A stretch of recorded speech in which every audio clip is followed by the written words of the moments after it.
Hi everyone, welcome back to my channel it's easy official and welcome back to the series हमारा भोपाल, जहां पर भोपाल से जुड़ी हुई जानकारी मैं आपके साथ शेयर कर रही हूं। एक नया चैप्टर हमने स्टार्ट किया है जिसका नाम है इतिहास भोपाल का, जिसमें फर्स्ट पार्ट ऑलरेडी अपलोड कर दिया है। आपने अगर नहीं देखा है तो इस वीडियो के लास्ट में एक प्लेलिस्ट आपको मिल जाएगी जहां जाकर आपको सारी ही वीडियोस मिलेंगे। सो इन शॉर्ट इसमें हम भोपाल में places to visit, places to eat और कुछ जो इवेंट्स होते रहते हैं वो मैं आपके साथ शेयर करूंगी। इससे का जो फर्स्ट पार्ट था इतिहास भोपाल का, उसमें हमने बात की थी सेंट्रल इंडिया के ओल्डेस्ट सिविलाइजेशन की। फिर हमने 10th सेंचुरी की बात की, 14, 15, 17 सेंचुरी तक हमने कवर किया, जिसमें राजा भोज से लेकर हमने रानी कमलापति, इन सब के बारे में, अपर लेक की कहानी, वो सब कुछ उसमें हमने कवर कर दिया था। और लास्ट हम आकर रुके थे दोस्त मोहम्मद खान की कहानी पर। अब आगे चलते हैं, आगे की क्या हिस्ट्री है वो मैं आपको बताती हूँ। आप फटाफट से अपनी चाय, कॉफ़ी, पॉपकॉर्न या स्नैक्स ले लीजिए, वीडियो पूरा देखिएगा, एंजॉय करिए इसे। और अगर हिस्ट्री में आप कुछ जानते हैं इसके बारे में तो कमेंट कर नीचे मुझे ज़रूर बताइएगा। और सबसे इम्पॉर्टेंट, वीडियो अगर पसंद आ रहा है तो लाइक ज़रूर करिएगा, ज़्यादा से ज़्यादा शेयर करिएगा इसे, और चैनल को सब्सक्राइब करना बिल्कुल भी मत भूलना। आइए चलिए स्टार्ट करते हैं। अभी Rani Kamalapati and all that is done and dusted, Gonds का चैप्टर क्लोज हो गया है and now we have new rulers. तो दोस्त जो कि अफगानी पठान है, तो पठान रूल स्टार्ट हो गया है हमारे यहाँ। अभी दोस्त मोहम्मद जो इस्लाम नगर का किला बनवाते हैं and he is actually ruling from there, but यहाँ पे भी जो ये एरिया है पूरा, ये जंगल जैसा एरिया था। नाउ ये जंगल जैसा एरिया था जो जिस साइड है जहाँ हम अभी हैं, यहाँ पे ना बर्रों के पेड़ थे, तो पत्ती पत्ती ग्रास टाइप होता है। एंड जब यहाँ पे भोपाल बसा तो उसको काटा, बर्रू कट पठान नाम पड़ गया। फैमिली जो दोस्त मोहम्मद की फैमिली चली यहाँ पे और जो बसा भोपाल में। खान अराउंड 1722 में हम आ चुके हैं एंड 1722 में ही इज़ रूलिंग नेक्स्टली। तो यहाँ पे सिर्फ जंगल है, तो he comes for a hunt with his wife Fateh Bibi. तो वो जब यहाँ पे आते हैं तो आफ्टर अ गुड हंट वो they are tired and they take a good nap. Mohammad Khan के सपने में एक पीर बाबा आते हैं, वो बोलते हैं कि ये जो एरिया है, इधर वाला एरिया है, you need to get a fort constructed है, यहाँ पे एक किला बनवाओ ये वाले। तो वो उठते दिन से अपनी वाइफ को बताते हैं कि यहाँ पे फिर एक किला बनता है जिसका नाम होता है फतेहगढ़ का किला। तो जो राजा भोज जिस रैम्पार्ट पे खड़े हैं, जहाँ पे उनकी मूर्ति लगी है, वो फतेहगढ़ का पार्ट हुआ होगा। किले की जो स्पेशलिटी होती है कि उसके 6 गेट्स होते हैं और वो गेट्स के नाम जो है उन पे पड़ते हैं। तो जो 6 बड़े से गेट्स होते हैं which are like the enclosing gates, बाहर बाउंड्री वॉल के, एंड देन दिस सिटी, मतलब this part of the area starts getting build. लोग यहाँ पे आके रहने लगते हैं, किला बन गया। तो यहाँ पे भी देन यहाँ से रूल करते हैं, इस्लाम नगर के किले से रूल करते हैं, kind of that happens. Now 1723 से लेके 1728 तक are the last living years of Dost Mohammad Khan. वो ना पावर स्ट्रगल का पार्ट बन जाता है, एज इन 1707 में जब औरंगजेब मर गया and Mughal empire is collapsing. Mughal empire का अब वो रुतबा नहीं बचा या वो पावर नहीं बची, वो धीरे धीरे ढह रहा है। अभी सेंट्रल अथॉरिटी जो मुगल पावर होती थी वो नहीं है वहाँ पे, तो वैक्यूम, एक खालीपन क्रिएट हो गया कि अब इस सेंट्रल पावर में कोई और पावर आके रूल कर सकती है। And the next biggest contender of power जो मुगल्स को रिप्लेस कर सकते थे उस समय मराठास थे। By the time of 17th century Marathas have gained enough ground and वो काफ़ी पावरफुल हो चुके हैं। After Mughals if a central power rule कर सकती थी इंडिया को, वो मराठास थी। मराठास के बाद एक और इंसान था जो कि था निज़ाम ऑफ हैदराबाद। निज़ाम ऑफ हैदराबाद भी पहले मुगल एम्पायर का पार्ट रहा होगा, बट उसने इवेंचुअली जब औरंगजेब मरा and this disintegration started happening, उसने भी इंडिपेंडेंस डिक्लेयर कर दी थी। तो निज़ाम ऑफ हैदराबाद एक अलग अपना एक प्रिंसिपैलिटी है, देन मराठास है। मुगल जो बचा पावर्स के बीच में पावर स्ट्रगल छिड़ी हुई है, सत्ता की लड़ाई कि अब नेक्स्ट बड़ी सेंट्रल पावर कौन बनेगा, है ना। मराठास में डिफरेंट रूलिंग फैमिलीज होती थी, भोसले, सिंधिया, गायकवाड़, होलकर। तो हमारे लिए 4 इम्पोर्टेंट है। होलकर जो कहाँ से रूल कर रहे हैं, इंदौर से, सिंधिया ग्वालियर, गायकवाड़ बड़ौदा, भोसले नागपुर। तो ये 3 पावर्स हैं जो कि आपस में लड़ रही है, पर हम क्यों फंस रहे इसके बीच में? हम हिंदुस्तान का दिल है, हम तीनों पावर्स के बीच में हैं।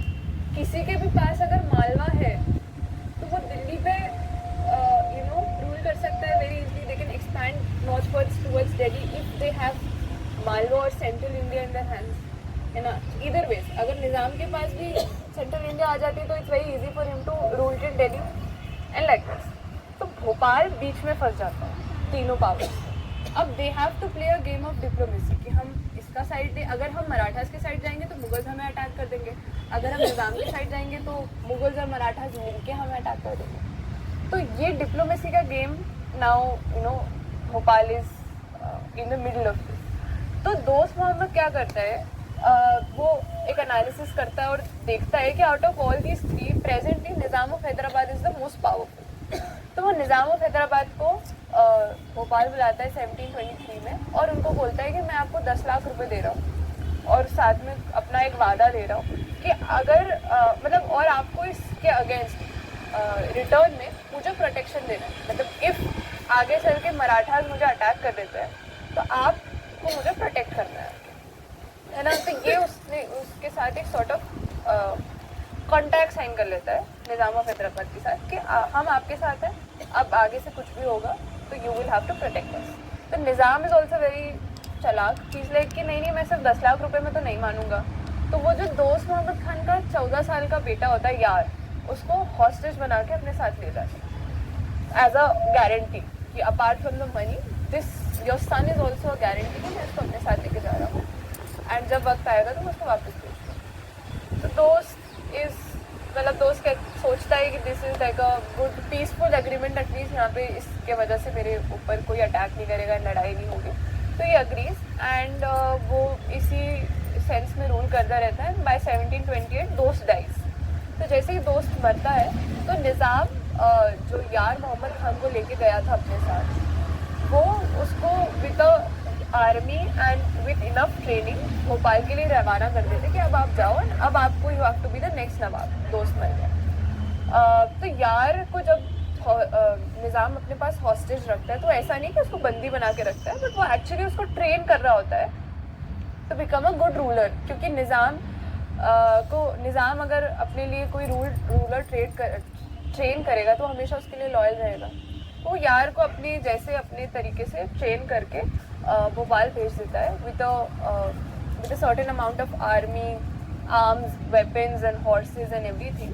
एंड एक और चीज़ वो उसको देता है, माही मारातिब। तो माही मारातिब किसी ने नाम सुना है?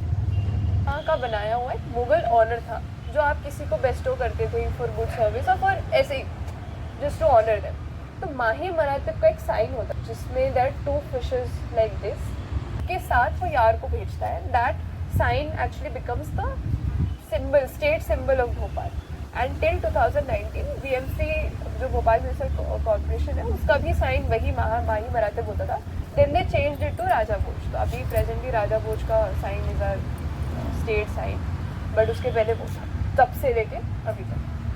तो वो उसको यार को भोपाल भेज देता ना। यार जब आता है तो यार जब रूल करना स्टार्ट करता है तो वो फिर धीरे धीरे मराठास के साइड होने लगता है, निज़ाम से डिसलॉयल्टी करने लगता है। तो मराठास और निज़ाम का एक बैटल भी होता है यहाँ पे। देन मराठास के साथ भोपाल एक ट्रीटी करता है जिसमें वो कुछ टेरिटरीज मराठास को दे देता है अपनी। तो ऐसा सब चलता रहता है and then eventually Yar also dies. तो Yar is also very young, he is like in his 40s and he dies. अब he is survived by a lot of cousins, by a lot of brothers. And Nizam was also a Mughal employee only initially. Then वो जब औरंगजेब मर जाता है तो अपनी independence declare कर देता है। And even if when Mughal empire politically disintegrate हो गया है, बट जो उसके कल्चरल एस्पेक्ट्स है, जो कल्चरल साइंस है वो रहते हैं, लोग उसको ऑनर करते हैं, यानी सिम्बॉलिक। हाँ, तो एक तरीके से कहने के लिए हम मुगल एम्पायर के को रिस्पेक्ट दे रहे हैं और सब कर रहे हैं, और उनकी जो चीज़ें कॉइन्स हम यूज़ कर रहे हैं या हम वो ऑनर्स यूज़ कर रहे हैं, वो आर्किटेक्चरल स्टाइल यूज़ कर रहे हैं, just as an honour and symbolic sovereignty. Actual political control खत्म हो। पर यार की एक वाइफ थी, वन ऑफ द वाइफ्स थी माजी ममोला बाई। तो ममोला बाई एक्चुअली एक राजपूत प्रिंसेस थी जिसको वो किसी बैटल में जीत के बंदी बना के लाए थे, एंड देन वो उसको इतनी अच्छी लगती है कि वो उससे शादी कर लेता है, यार ममोला बाई से शादी कर लेता है। बट ममोला बाई के खुद के कोई she doesn't have any her own children, and but she is one of the favourites of Yar and one of the closest to Yar. तो जब यार मरता है तो suddenly Mamola Bai comes in action, and जो यार का 11 साल का बेटा होता है फैज़, तो वो नेक्स्ट नवाब डिक्लेयर कर देती है कि आफ्टर यार Faiz will be the next nawab. And but Faiz 11 साल का है, and even if is so young, Faiz is very interested in spirituality. मतलब वो almost he lives like a Sufi saint. तो ये जो मस्जिद है ये माजी ममोला ने फैज़ के लिए बनवाई है। दैट इज, उस मस्जिद का नाम ही माजी मस्जिद है। वो मस्जिद उनके लिए बनवाई थी, and even this is called as इमली वाली दरगाह जो यहाँ बनी हुई है, वो भी माजी ममोला के टाइम की है।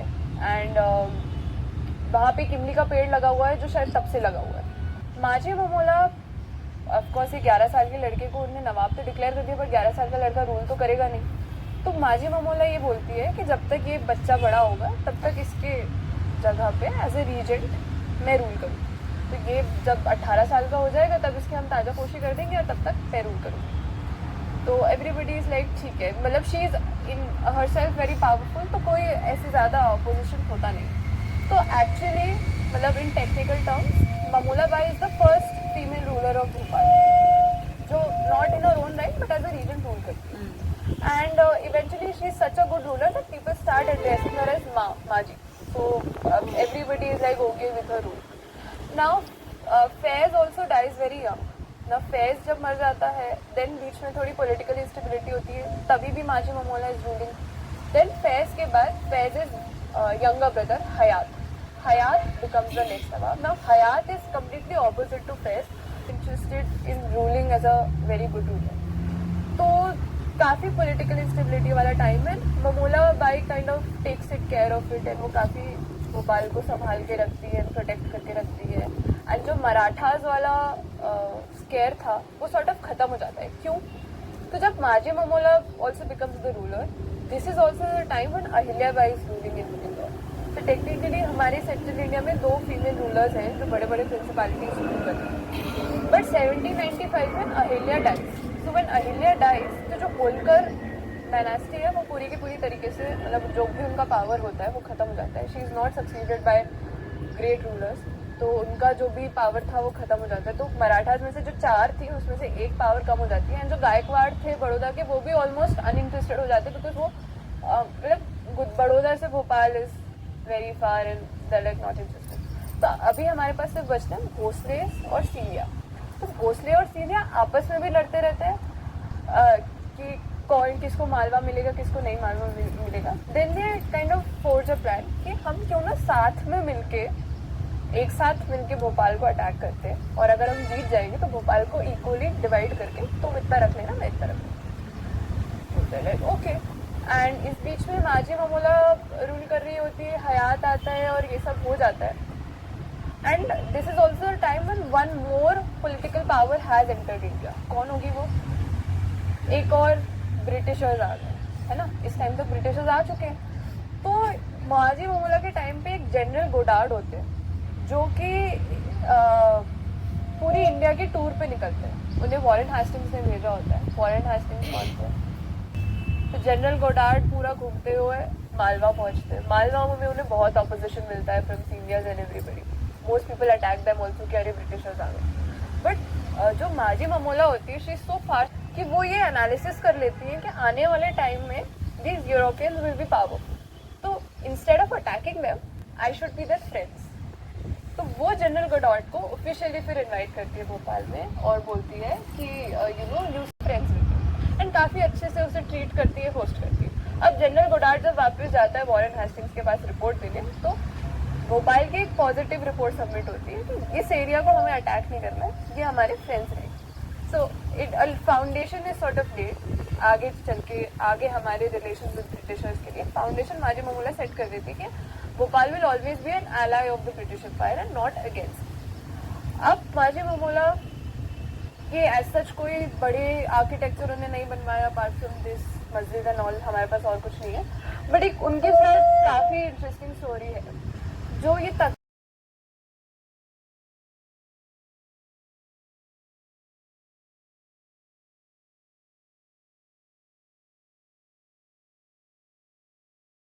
so well everybody is concerned जो पूरा लाइक ये शी विल डाई होंगे, इनका मतलब हम कुछ नहीं कर सकते, we have no cure for him. Then they the जो यहाँ पे पीर बाबा रहते थे, है ना, पीर बाबा का नाम था शाह अली शाह। सब लोग उन्हें अप्रोच करते हैं कि आप ना इनको सेफ प्लीज़ बचा लो, तो वो कहते हैं कि मैं खुद समाधि ले लूँगा और मेरी जितनी भी बची लाइफ है मैं माजी मामूला को दे दूँगी। एंड तो वो जो मज़ार है एक्चुअली वो वहाँ पे समाधि ले लेता है, मतलब कि gives up his life and उनके लिए वो फिर मज़ार बनी हुई है। एंड वो जो भी करते हैं वो देन एक्चुअली माजी मामूला की तबीयत ठीक हो जाती है, then she goes on to live for around 60-70 years।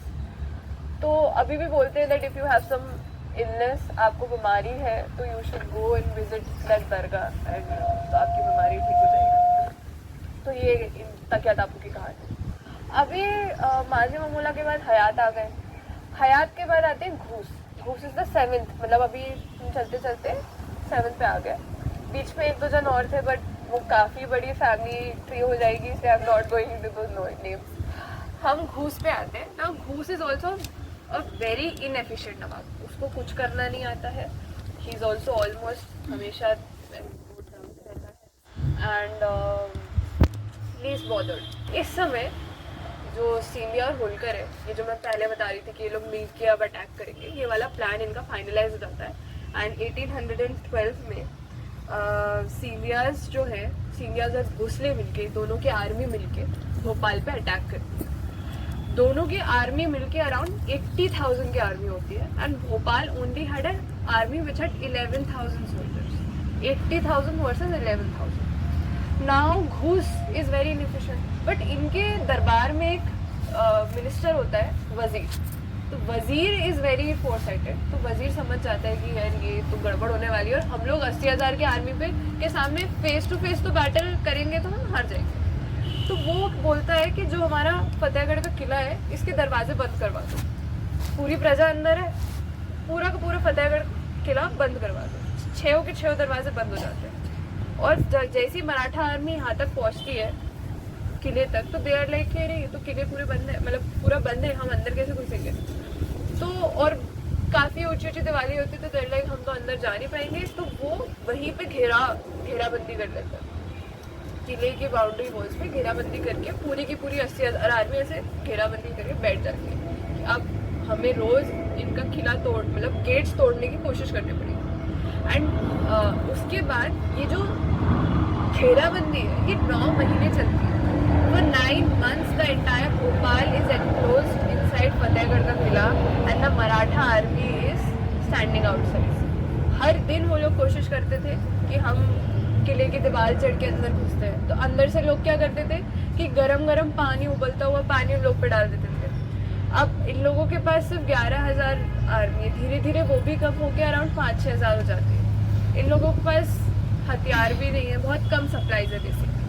तो ये लोग जो स्टोव होता है जिसमें अपन खाना बनाते हैं जो पुराने ज़माने में, उसमें डायनामाइट भर के ऐसे डू इट और सिर्फ बॉम्ब बनाते हैं छोटे छोटे। तो जैसे ये आर्मी कभी भी इन लोग के दीवार पे चढ़ना शुरू कर देते थे तो उन लोग पे बाहर से बॉम्ब फेंक देते थे, तो वो लोग रुक जाते थे। पानी फेंक देते थे, कुछ भी करते रहते थे। ये लोग 9 महीने तक इन लोगों ने अपने आप को बचा के रखा। अब 9 महीने के पूरे टाइम में राशन की दिक्कत है, अंदर आप पूरी प्रजा आप उसको खाना कैसे खिलाओ। और जो घूस मोहम्मद खान है, जो नवाब है, वो पानी के जरिए भाग चुका है पहले ही दूसरे दिन। लेकिन जो पूरी प्रजा है they are left without a nawab. And जो वजीर मोहम्मद खान जो मिनिस्टर था जिसने बोला था दरवाजे बंद करा, तो actually he kind of becomes in charge and वो सब देखता है। अब इन लोग के पास खाना नहीं है तो पहले इनिशियली तो लोग पत्तियाँ खाते थे बॉईल करके। There is a mention that they have boiled leather also. Leather को भी बॉईल करके खाया हुआ है। अब कब तक ऐसे सरवाइव करेंगे ना। तो फिर ये लोग क्या करते थे कि जो मराठा आर्मी के लिए खाना आता था ना, वहां से ब्लैक मार्केट करके स्मगल करके अंदर लाते थे। They had to feed the people inside. Then क्या करते थे कि जो आसपास के फ्रेंड्स थे, यानी जो फ्रेंडली नेबर्स थे इनके, जो छोटे छोटे राजपूत चीफ्टेंस होंगे, उनको ये बोल देते थे कि किनारे तक आप, तालाब के किनारे तक पानी ले आओ। फिर ये लोग ऊपर से पानी में कूदते थे। पानी में कूद के वो जो किनारे पे खड़े रहते थे खाना लेके, उनसे खाना लेके पानी के सहारे वापस किले के अंदर आते थे। So very interesting period for 9 months they did it। 9 months होते होते वजीर रियलाइज कि दिस कैन नॉट कंटिन्यू, ये कब तक हम करते रहेंगे। तो वो अभी मतलब जो वॉर काउंसिल होती है उसकी मीटिंग बिठाता है और बोलता है कि नेक्स्ट मॉर्निंग हम लोग क्या करेंगे कि गेट पे जाएंगे और गेट पे जाके बोलेंगे कि अंदर ना काफ़ी सारे बीमार औरतें और बच्चे हैं, एंड वॉर का ऐसा रूल होता है कि you do not attack women and children. तो हम उनको, आर्मी को बोलेंगे कि ये जो बच्चे बीमार हैं और औरतें बीमार हैं, इनको हम पालकी में लेके बाहर जाएंगे, सिर्फ आप इन्हें बाहर जाने देना, आप इन पर अटैक मत करना। सो एंड जैसे हम गेट खोलेंगे ये झूठ बोल के, then we start attacking them. तो everybody agrees.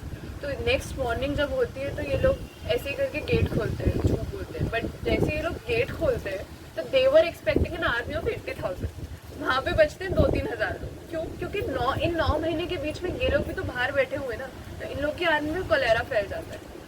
Most of the army, मतलब जो सोल्जर्स हैं वो कोलेरा से मर जाते हैं, या out of just getting tired ऐसे ही मर जाते हैं। तो इन लोगों की जो 80,000 की आर्मी है वो इतनी सी बचती है। जो बैलेंस ऑफ पावर होती है वो वजीर की शिफ्ट हो जाती है, एंड देन इवेंचुअली जो बैटल होता है उसमें वजीर विंस, एंड जो मराठा कमांडर्स होते हैं, जो आर्मी वाले होते हैं, वो इवेंचुअली उनको मार देते हैं। Bhopal wins this siege, and after 9 months this siege ends, and सब लोग, जो पूरी प्रजा होती है, देर लाइक कि अरे जो हमारा एक्चुअल नवाब था वो तो हमें छोड़ के भाग गया। तो अब जो वजीर है इसको they proclaim as the next nawab. तो now Wazir is the next nawab, and अभी we will go to Gauhar Mahal. All right, सो यहाँ तक आई होप आपने पूरा जो ट्री है, जो हिस्ट्री है, उसको समझा होगा और फैमिली ट्री बनाने की कोशिश की होगी कि किस तरीके से क्या क्या सेगमेंट्स होते गए। इसके आगे का हम करते हैं कंटिन्यू वेरी सून। वीडियो अच्छा लगा तो like, share and subscribe. Comment ज़रूर करना, कोई क्वेश्चन अगर है या कुछ अगर फीडबैक आप देना चाहते हो। So that was it for this video. जल्दी ही मिलते हैं इसके अगले पार्ट में। कहाँ? गौहर महल में।